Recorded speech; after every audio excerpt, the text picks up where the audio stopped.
Hello, and welcome to the first developer diary of The Big Hollow. I'm Dane Krams. I am Krams Design, basically, the developer and writer and whatever else. And I wanted to have more of these behind the scenes videos.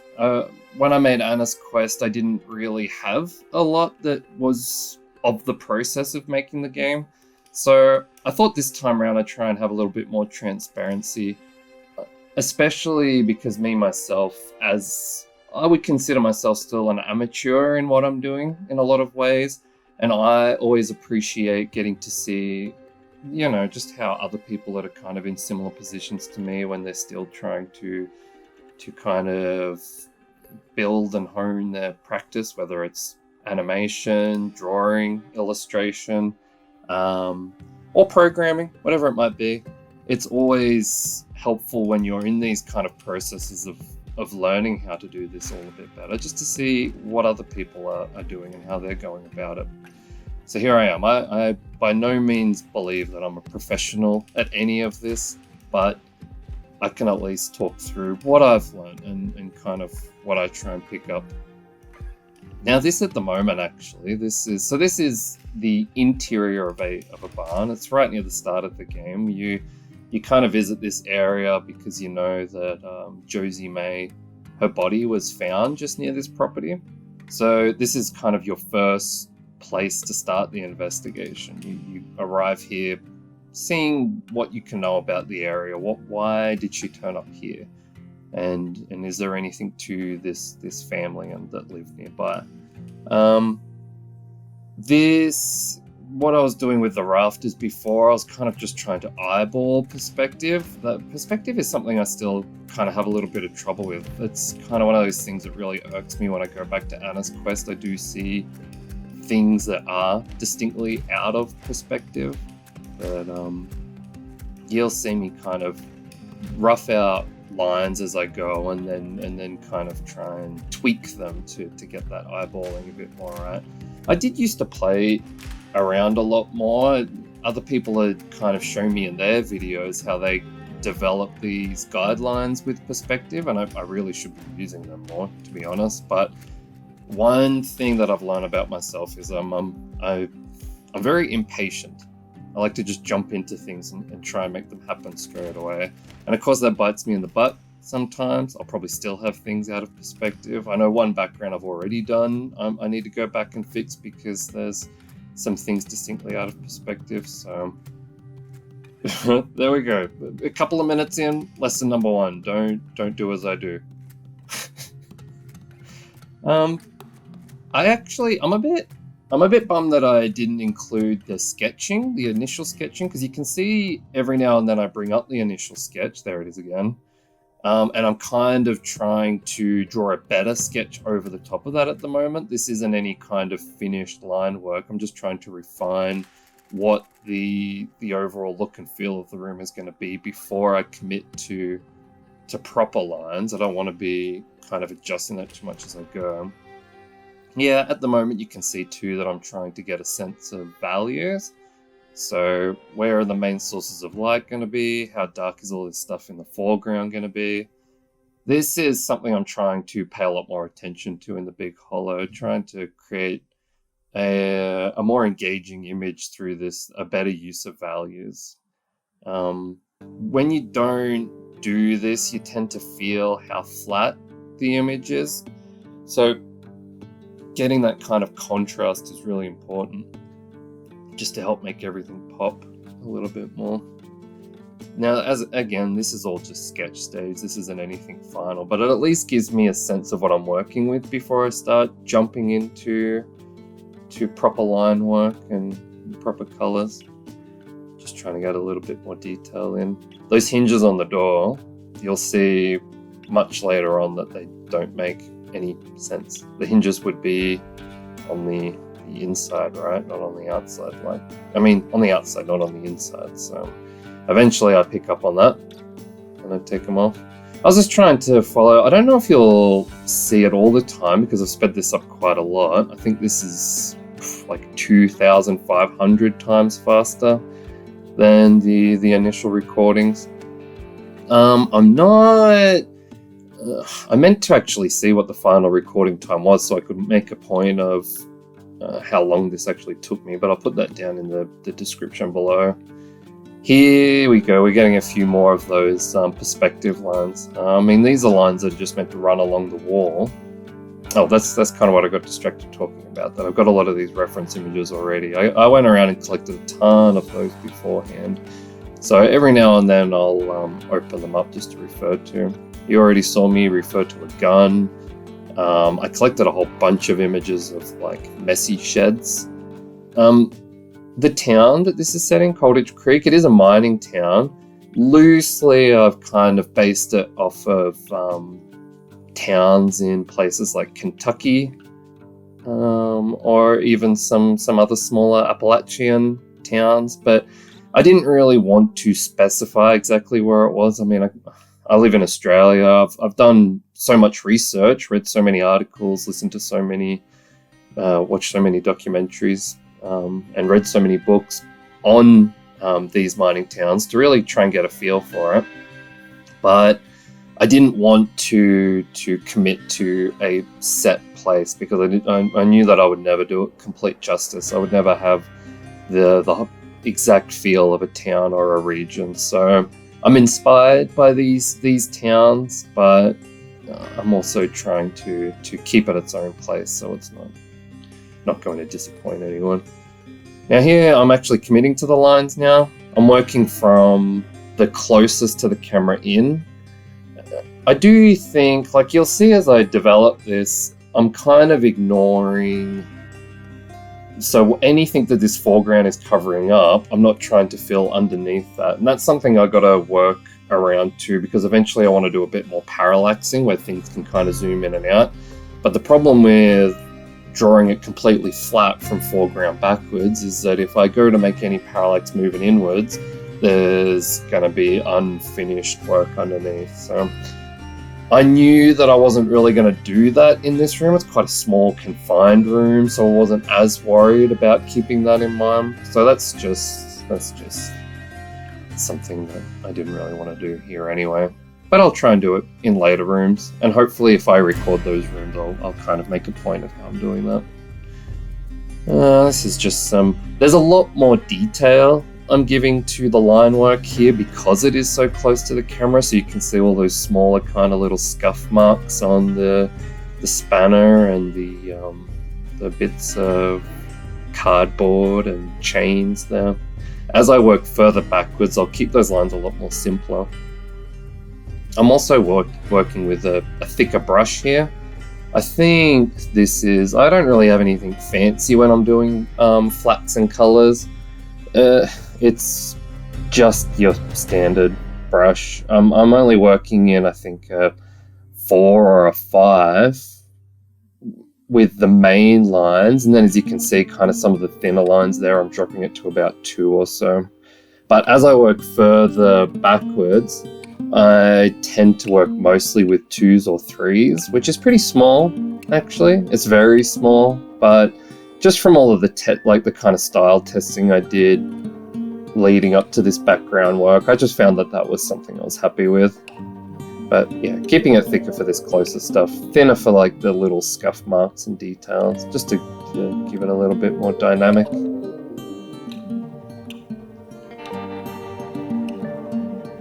I don't even know what this thing's meant to be. Some kind of, I don't know, engine-y thing. I swear I've seen this kind of thing before. It probably is nonsensical to people who know anything about engines, but you know, it looks like a spare motor part to me. I'm happy enough with my random inventions. Some kind of random electrical cable. Again, this was just, you know, what do I expect to see chucked away in a garage? Old cardboard boxes, crates, cables, barrels, whatever might be though. Just trying to add, you can see on the cardboard there's some stains and kind of tape rip just to help give it a bit of character so it's not so flat and boring. That was definitely one thing that I tried to change from Anna's Quest. You can see a lot of surfaces in Anna's Quest are quite flat. There was actually an artist Bergman? Gunnar. He was quite clever. He got into a lot of the Anna's Quest backgrounds and actually added a lot of texture and detail, just trying to take away some of the boring areas of my initial background. So I learned a bit from that. I learned a bit from a lot of the people at Daedalic when they would kind of point out ideas and I would see what they are doing. So I've tried to bring that into Big Hollow a little bit more. This idea of getting more texture into my objects and surfaces. Now, so you can clearly see that I'm flatting my colors as I go. I'm not adding any shadow or light just yet, but I'm at least getting a sense of basically what I think the colors are going to be. I do separate them a lot though. You can see I've already got like 4 or 5 color flatting layers there. And that's simply because I don't trust myself. I don't have the natural understanding of light and color just yet. That's something I'm still developing. So I tend to flat these colors in separately because I know I'm going to get in there and probably shift them about and change them to better fit with the room once more of the flatting and the line work is in there. But this is just something that'll work for now.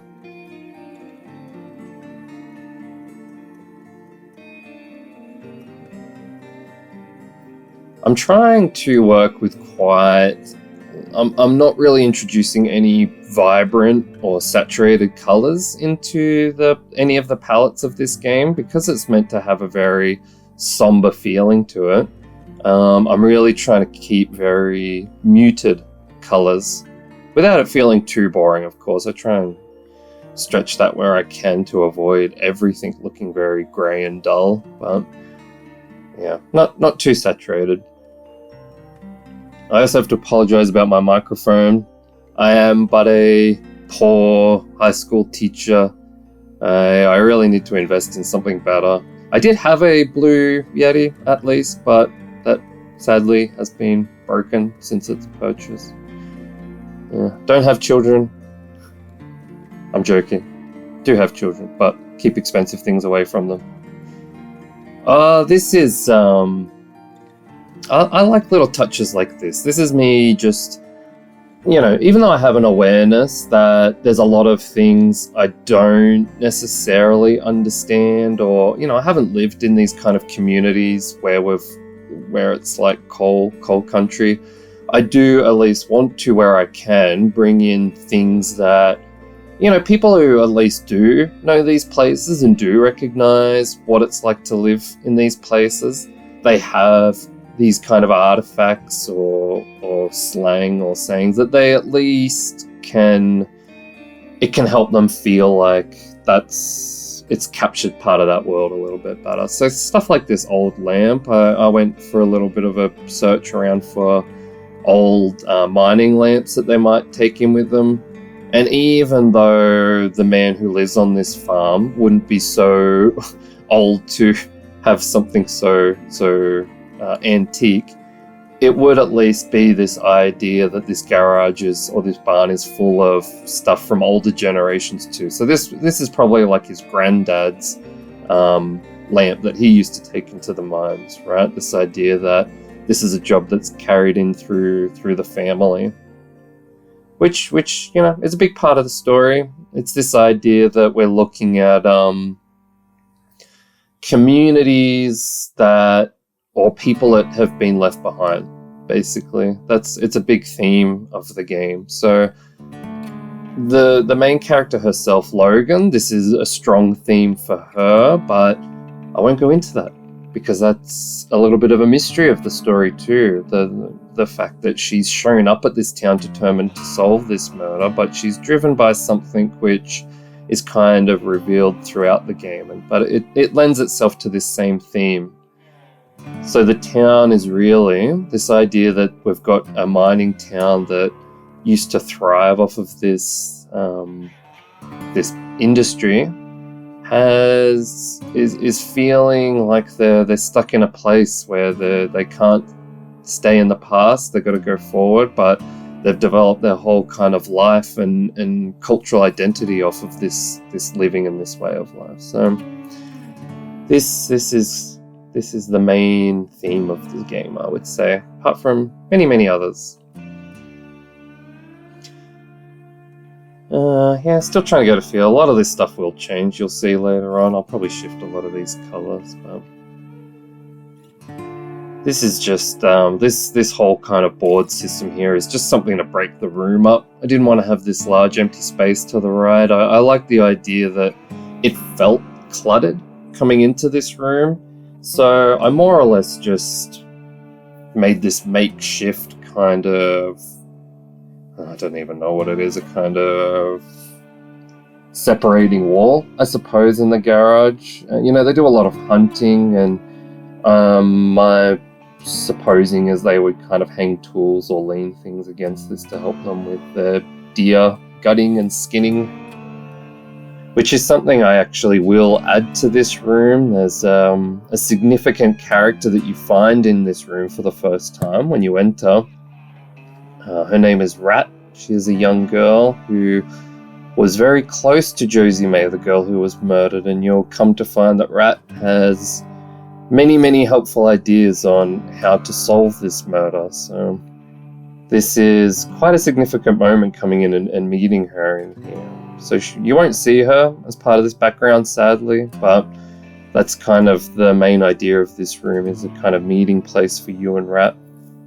And she'll be cutting open a deer as you come inside. It's a very apt introduction to this character, as you'll find out as you play the game. Yeah, here you can see I'm still having trouble with that perspective. I've got that bottom line, which I've rubbed off already, just to kind of help line up these brackets here. And just there's that texture that I'm talking about, trying to get the wood grain in, just to help it feel a bit more, give it a bit more character. I would have done this in Anna's Quest just as kind of like a flat rectangle, and I've learnt my lesson. Simona, who was used to be the one of the lead artists at Daedalic, she brought up that concept too about adding a lot of texture. So thank you, Simona. I can't think of her last name. I know that she does her own, she's got quite a popular channel, Schmoey Draws. That's her online handle, I believe, Schmoey. I'm probably butchering it. But yeah, another artist from Daedalic that I definitely have taken a lot from and tried to observe what she's doing to try and pick up on some ideas. Very talented people at Daedalic. I might just shut up for a while and let you guys enjoy the drawing and the process.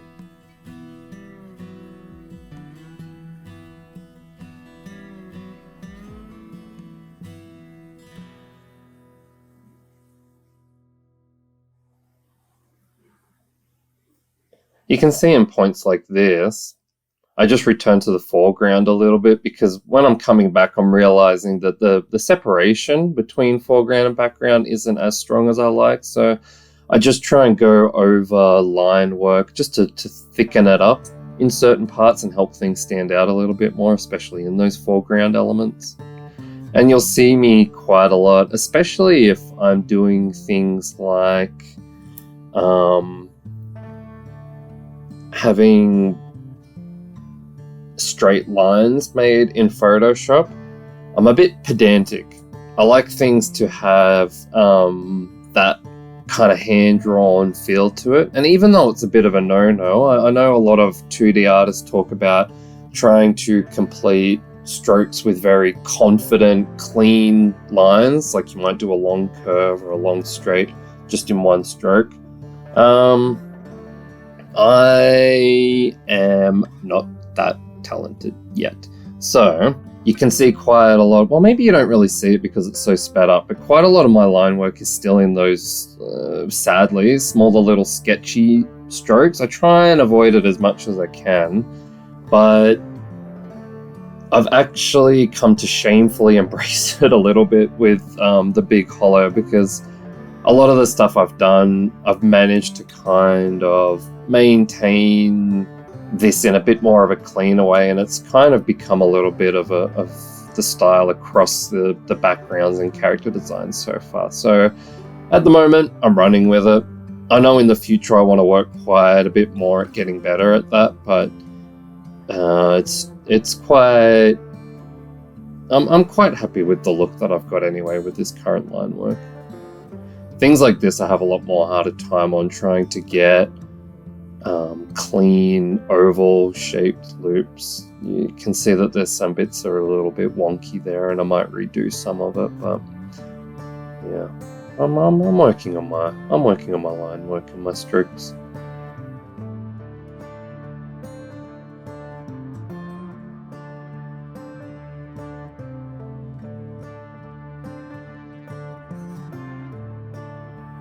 Now this process, because I was, as I explained before, I'm not great with colors, that means that I'm even worse at kind of painting with light from the very beginning. You do see a lot of illustrators now, rather than doing line work and then just coloring with flats, I do see them kind of painting in tones of color and trying to integrate light into their coloring from the beginning.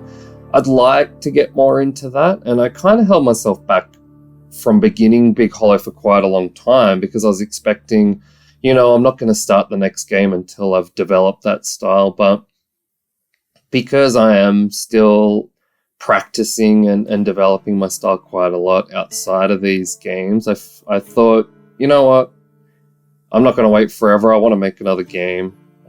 So I just kept with this old style of clean line work, clean flats, and then doing color over the top of that. And, I actually like that that's become a little bit of my look, I would say. This kind of... It's not as vibrant with color, I would say. It doesn't capture light as effectively as many other illustrators, but I still like the end result. This I actually took when I first did Anna's Quest, and I had no idea how to be an illustrator. I spent quite a lot of time looking at Bill Tiller's work from especially The Curse of Monkey Island, which is a huge favorite of mine. And when you look at the behind the scenes on that, I know that's kind of they did paint with light as they colored that, but he always started with this kind of foundation of a very detailed detailed line work in the background before any color was brought in. So that's kind of how I've learnt to draw my backgrounds, from observing Bill Tiller. I just wouldn't pretend that I'm half as good as coloring as him. Here we go, trying to get a little bit more reference. I really wanted to have that old rusty, used look to the shovel. And sometimes it's hard just to jump in with your imagination on things like this. It doesn't end up looking like what you want. So if there's one thing I've learned over the years, it's don't be afraid to jump in and just use references. References for everything, especially even just looking at people and gestures and poses and postures. You're just doing yourself such a disservice to put this expectation that you can pull all of this off just from your imagination or the top of your head. So borrow, do what you can. Do what you can to make your drawings as good as they can be. I actually, as a high school teacher, so I teach media, and I talk to my students a lot about this. There's this kind of attitude like, oh, but isn't that copying, sir? But you know what? Everyone does it. Everything creative is copying at the end of the day. We all take stories that have been done and we build on them. We grow up and we see drawings, we see animation, we see characters that we all love. So we come to do something like this. And whether we mean to or not, we're borrowing from all of that. So you can't avoid borrowing. It's in the DNA of making and being creative. This is a little bit more of what I was talking about as well, about just trying to bring a bit of authenticity to this place as a coal mining town.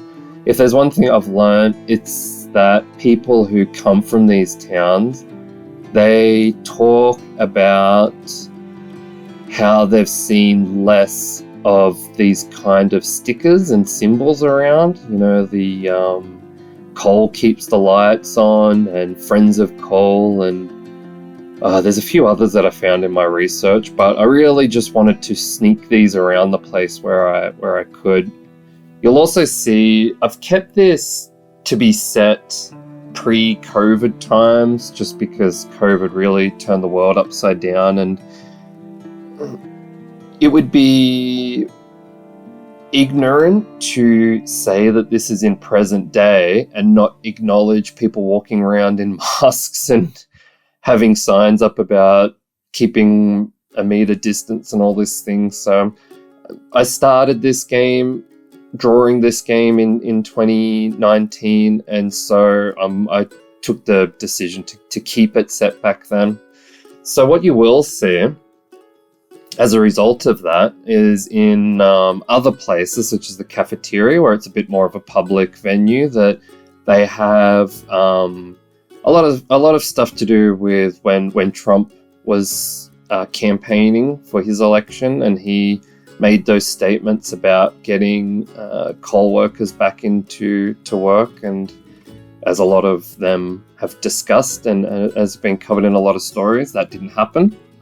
So I'm quite interested in that feeling too, that these kind of communities were promised something, were told something that would improve their lives, and you know, it's part of that theme of just feeling left behind, that you try and listen to someone and you believe in someone based on something that they promise you, that's so integrated in your life, and such a big part of how you're going to get by, and who you are, who your identity is. So I find that really interesting. I really want to bring that into the story and into the game, and again have it so people who understand or are aware of these stories and these communities, they recognize the authenticity of that, and the fact that it helps the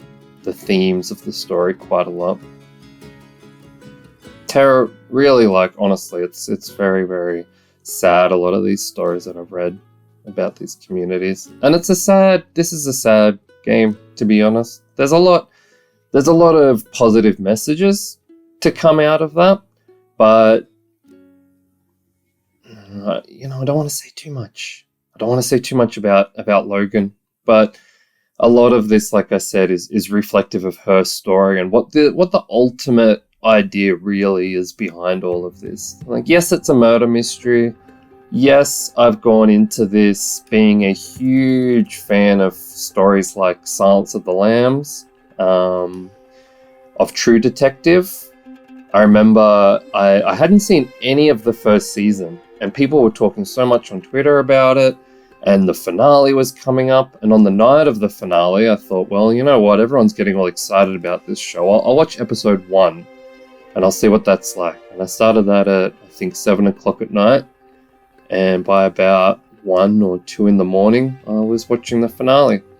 A little bit after everyone else, but I had to keep going. It was an amazing story. So I am also very much making this game as a reflection of my love of these stories, of these kind of very atmospheric, slow-paced, but also the way that they kind of unfold their mystery behind the stories in both Silence of the Lambs and True Detective. Very, very engaging, the way that you fed these very exciting clues, and you feel like it's going in one direction and it pulls you in another, and then it subtly takes you into this dark corner that you get very invested in seeing, and then it kind of suddenly swings around and takes you back somewhere else again. So I really took a lot of inspiration when I put the story together for this.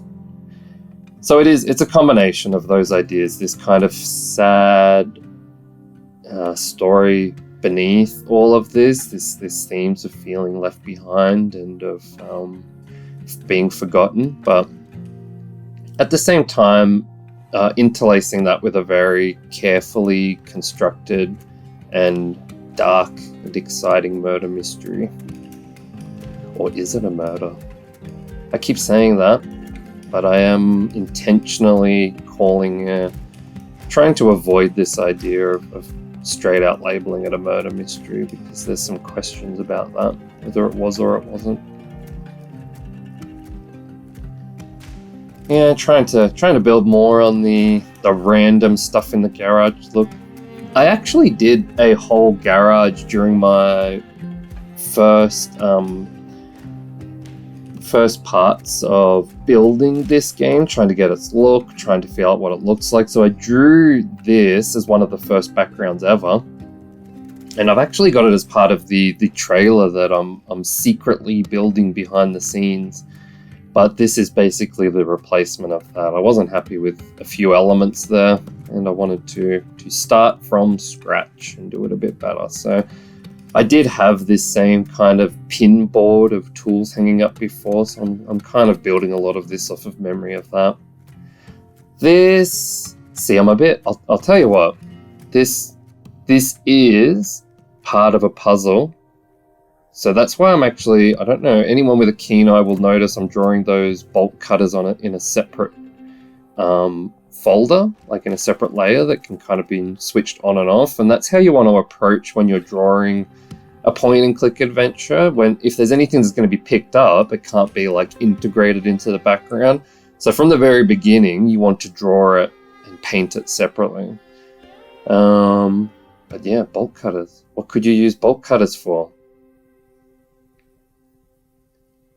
There's a lot less focus in this game on inventory items. Like Anna's quest was all about inventory items, like picking up 100 different things and working out where you can use them and how they can combine together. The Big Hollow is definitely not that. I am toying a lot. Like I'll probably have a handful of inventory stuff that you collect along the way, but because it's a lot more, there we go. I realize hinges don't work that way. Now I have to fix up everything around it. Yeah, I realize realistically, if you're coming into a town and you're a stranger and you're trying to solve a murder, you're not really going to just be picking stuff up to help you get along the way. So for a lot of the game, you come with a gun in your inventory purely because Logan shows up with her gun, and that's something she keeps on her throughout. And that's something at certain times you'll have to bring out and use in some situations. But in terms of things like these bolt cutters, that's a bit more rare. So, while I'm here, the main gameplay really is this idea of information, right? And there's a few things that you kind of get given. Someone might give you a cassette tape, for instance, or you come across a videotape at one point. And the rest of it is really from what you talk to people about.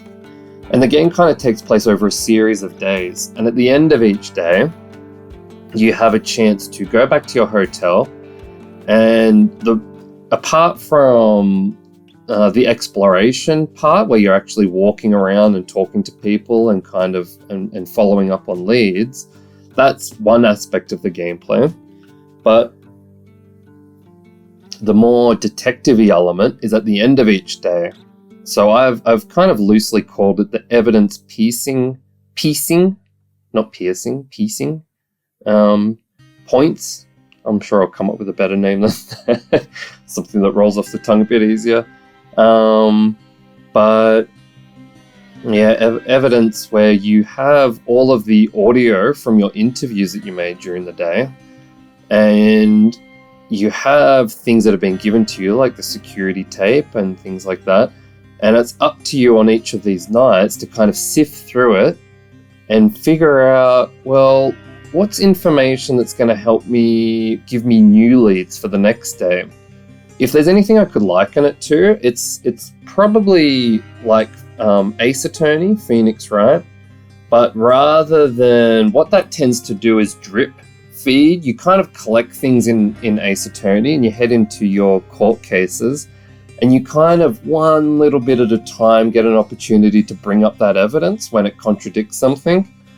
If you want to think about it like that, it is a little bit like that, where you have all of that evidence sitting there, but rather than waiting for that right time to come up, it's actually up to you to remember the main points that got brought up during the day and sit there with all that evidence in front of you and go, right, well, what that person said is interesting, because if I connect what they said to this other photo that I have, for instance, then that means this character is someone I should go talk to the next day, for instance. So you might match a piece of an interview with even like a police report that details something about something that happened or was seen that night. So when you piece these two things together, Logan will attach them to the stereotypical wall of evidence where you have strings of red connecting things. So a new piece will appear on the wall. It might appear next to suspects and it will be a new character. And so the next day, you have to go find that character and talk to them, or at least talk to people to unravel more information about that character. It could be, for instance, and I could just riff off of some things from day one, the demo that I'm working on at the moment. The police report talks about how there's bite marks, for instance, on Josie May, on her neck. And so you read in that police report that a certain Lance, who was an animal specialist, is the one that observed the body and made this statement. So you can actually open up your phone and do a kind of text parser search where you type in Lance's name and it comes up with his place of business, which is a veterinary, and you give him a call and talk to him, and he lets you know that he believes they were bites from potentially a dog in the area. So that's an example of kind of piecing things together where you're not actually, that's not putting evidence together, that's more or less following a trail of evidence where you're first seeing that there's someone's name and that he saw these bite marks, and because you're trying to figure out what the cause of death might have been, then you give him a call to try and get more information, and then that gives you a lead to look into dogs, wild dogs, dog training, whatever it might be the next day. Hopefully we'll get to actually have a video of this evidence stuff further on so you get a better idea of that. I should probably talk more about the barn, seeing as that's what we're looking at. I was in the middle of talking about evidence before, but when I was drawing those trees in the background, I didn't want to stop my train of thought. You could see that I drew them quite lightly, and not really with much detail, because I'm trying to work on this idea that with exposure, if you got a camera in a dark room, but there's a really bright source of light coming in from outside, that outside area is quite overexposed, very, very white. You can't see much detail because it's boosting the blacks inside to see that. So I'm kind of trying to mimic that a little bit. So I'm not bothering with much detail out there, seeing as it is going to be blown out. We only need to give the suggestion of what we can see through the doorway there. I had to toy with that quite a lot. You'll see that come up, trying to get that blooming effect right, with the light kind of blindingly coming in from outside. And that's something I'm still spending some time toying with. Now I'm actually working my flats from the back in. So I've got my foreground done, and that's kind of there. It's blocking, nothing's going to be seen beyond that. And now with the last of it, I'm drawing my background, like the outside first, and flatting in. Yeah, you can see I'm kind of trying to darken up the foreground. It didn't quite sit as dark as I wanted to initially. And you can see where I've kind of loosely put in the shadows, those values before. So I'm getting a sense of what the light in the room's going to look like. But then I turn it off purely because as I'm coloring my flats, I like to borrow colors a lot. Like I'll draw a bit of that pink and then I'll draw a bit of the gray and then I'll borrow some of that gray to draw something else. And so if I have this light layer on, which you can see now, see how I kind of turn it on and off. And I think I'm just touching it up now because I wasn't quite happy with it. If I kept that on, I wouldn't be able to borrow colors like that. They'll come through a lot darker. So that's the only reason why I do that. Trying to just start with this now because this is going to be a light source. Want to make sure that that's just right, and I've got that all done before I go ahead and color too much of what's around it, because I want to have an idea of how this light is affecting everything.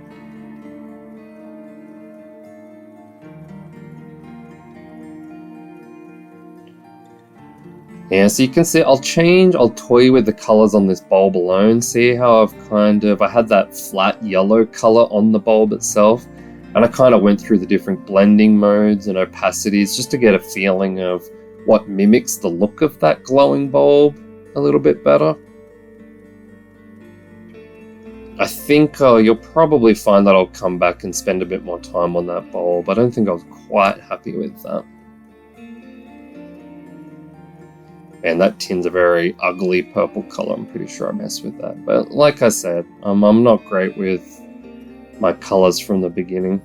And I do, like, as I said, because I am a little bit newer, well, not completely new, but still a little bit amateurish to illustration work, I would recommend that if you're still starting out, don't put the pressure on yourself to be able to paint with light straight away. This isn't a bad process to draw with flats and work with blending modes and values over the top of that to actually learn a few things about how light affects color. It's not going to be as accurate as when you understand color and you paint from the beginning that way, but this is just a good way to start wrapping your head around how light does affect colors underneath. So I'm essentially painting my flats how I imagine they look void of color, just purely as they would be without any kind of warmth or blue light affecting them or shadows. And then I'm kind of trying to layer in color over that affects it. So not perfect, but you can see it took me a bit of time to try and toy with the door, and I'll still toy with that more, but I'm trying to create that idea that light is kind of bleeding through and it just softens up the edges of the doorway because of the fact that sunlight is kind of hitting the inside where it's all quite dark. Just trying to get a few color variations between the woods here, otherwise it's all just going to look very, very bland. So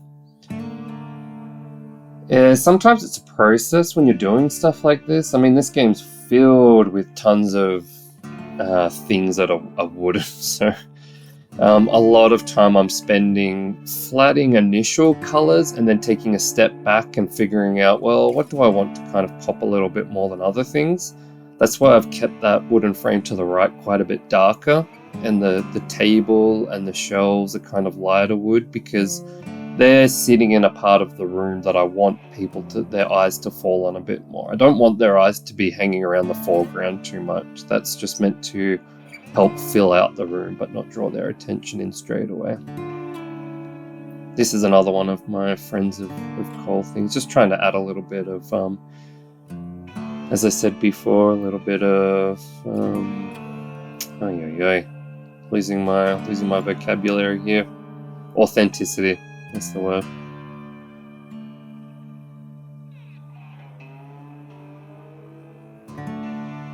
Couldn't even tell you what this cable's for. Who knows? Tying fancy farmy stuff. And see, sometimes, I mean, I'm no electrician either. I'm no farm person.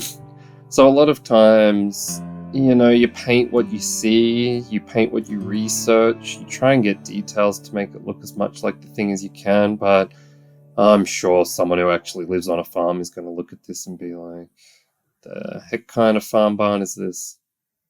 But, you know, do what you can. Just trying to get some little bits of color here. You see like a dull green, dull red. Well, I've actually made that red on those handles pop a little bit more purely because it's an interactable object. So the other tools I'm giving a slight bit of color to so that the room isn't completely bland. But those bolt cutters I've given a slightly more saturated red just so that your eye kind of falls on them, and then that way people aren't pixel hunting, which is something adventure games are famous for kind of making everyone scream and pull their hair out, or at least the older ones. So you kind of have to take this into consideration when you're designing backgrounds and doing some of these tricks. There you go. Cole keeps the lights on. Now I'm actually personally a little bit of a hippie. I'm all for losing fossil fuels. I'm not in a position where I'm saying we should be digging for coal still, but I very much sympathize with the people who have made coal their living, right? So I make these kind of signs about, friends of coal, and coal keeps the lights on. And even though part of me feels a little bit in two minds about it, because we should be getting away from coal, and we are getting away from coal, I sympathize with the communities that have built their life off of this. So here I am. I spent a bit of time here. I got quite frustrated. There was a gap of a day or two where I came back to it and I wasn't quite happy with the overall color. So you saw me play for a few seconds there with some blending modes and blue coloring, and none of it really worked. So I went back to how it was. And here I actually started to find my mojo a bit more. Once I kind of got this globe, I toyed with a few more blending modes, trying to get this door looking a bit more what I was happy with, trying to pull the light through the doorway a bit more. And when I get this background into Unity, I'll probably brighten up the door even more with an extra light and adding some dust particles and stuff like that, just to really show off that outside light pouring in. Now this is my favorite bit. I basically go through all of my color layers and I'll add a layer over the top of those, and I'll turn it into a bit of a clipping mask. You just right click so it only paints where the color flat is. And I set this clipping mask to about, I think this might be around 22 or 23%, and just run through with black, just so you're kind of getting these shadows over everything.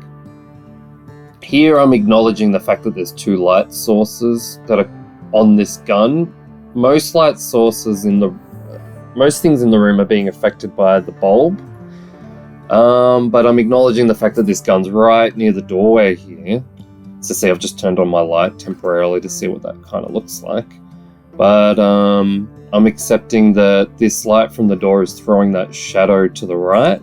And then the globe, because it's a bit further away and not as strong on the gun as that doorway light, is creating a gentler shadow behind it. So yeah, here we go. I'm just adding some shadows to everything one at a time. And this is when things really pop. Sometimes I look at my backgrounds when it's just flats and I'm a bit depressed and I'm thinking, this isn't quite what I wanted. It's looking a bit boring, yada yada. But I always have to tell myself, wait till you get to adding light in. That's when everything's going to get a bit better. And you can already see everything coming to life a bit more. Just figuring out where is that light hitting these objects, where's the shadow falling, and that's when it really gives a sense of depth and life. I've actually got, and I think that this is kind of a bit of a defining feature of my style too, is I'm very influenced by Ghibli's use of shadows. They avoid putting shadow into very hard lines. They kind of follow gentler curves. It's hard to explain, but you'll see me actually pull the shadows not right hard up against the lines. I'll sometimes give the shadow, let it bleed over the line a little bit more, and it helps. You can see it on the very edges of the cardboard there. It just helps things feel a bit more rounded. Hopefully that's something you can pick up on. Just trying to add a little bit of glare to these surfaces. So similar to the shadows, I'm adding a clipping mask there. And then just, I think I have to reduce it even more than 20% because white's quite a bright color. So I'll maybe have it at like 15 or 16, maybe even lower. And just painting some white over to catch glint on metals mostly. Glint on glass and bottles. I'm pretty happy with adding a bit more shadow and glint to the gun because again, this is an object I want to draw attention to, and that you'll see when you're in a bit more of a wider view of the room helps it stand out a bit more like the bolt cutters. Definitely the shadow is helping with the door here too. I was quite unhappy with the door for a while. And that's why I messed with that light bleeding through so much, but as soon as I started adding shadow to the wood texture, then I was seeing that it was popping a lot more. And now you can see as you start to add the shadow that's falling against the wall behind these objects, getting even more depth. And it's really creating that feeling of a light bulb illuminating the room where it gives everything these kind of hard shadows against the walls. The walls themselves are quite plain at the moment. All I have is those lines. So you'll see me at the end come in and I actually add a wood texture, which I'll have to try and find the original video. A long time ago, I looked up how to develop your own wood textures. I wasn't really happy with using photo wood textures that were in public domain because they just looked a little bit they didn't gel with the cartoon look that I was doing. So I did this trick that someone showed me in a YouTube video where you kind of paint big thick black lines on a huge canvas, and then you kind of add these filters to it that warp it and give it that kind of wood grainy look. So eventually that'll pop up and you'll see what I'm rambling about. And then I draw in a few kind of wood grains over the top of that like I've already been doing. But it just helps. It helps break up really large flat surfaces like I have with the wall still at the moment. Again, you can see I've turned off the deeper, darker shadows over all this foreground stuff just so I can get in there and see what the actual shadows are meant to look like. I forgot to paint some of the details on that cardboard there, like stains and rips.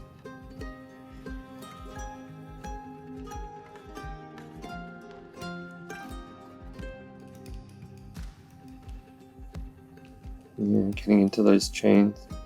And you can see here too, like even with this stuff, just how much more it pops when you've got those subtle shadows and everything. I don't know if I'm quite happy with the glare of that metallic light fixture there.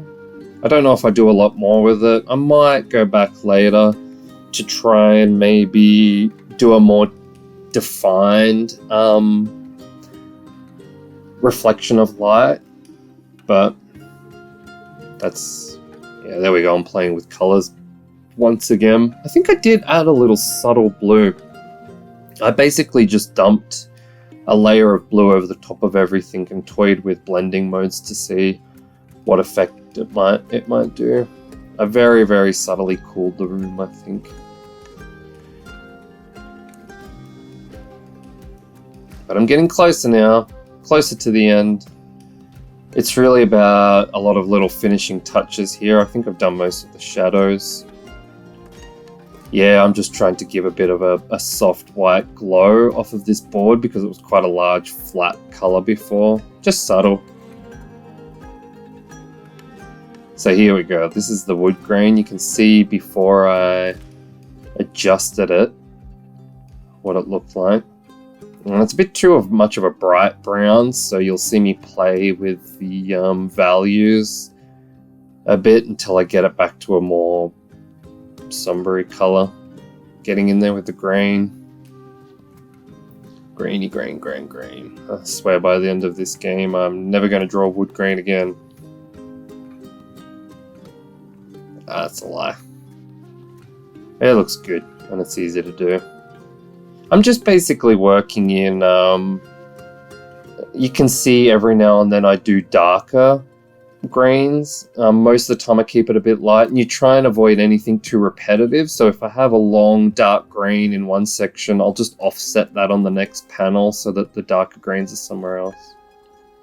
And there's the end result. Thanks for watching. I'll see you in the next developer diary.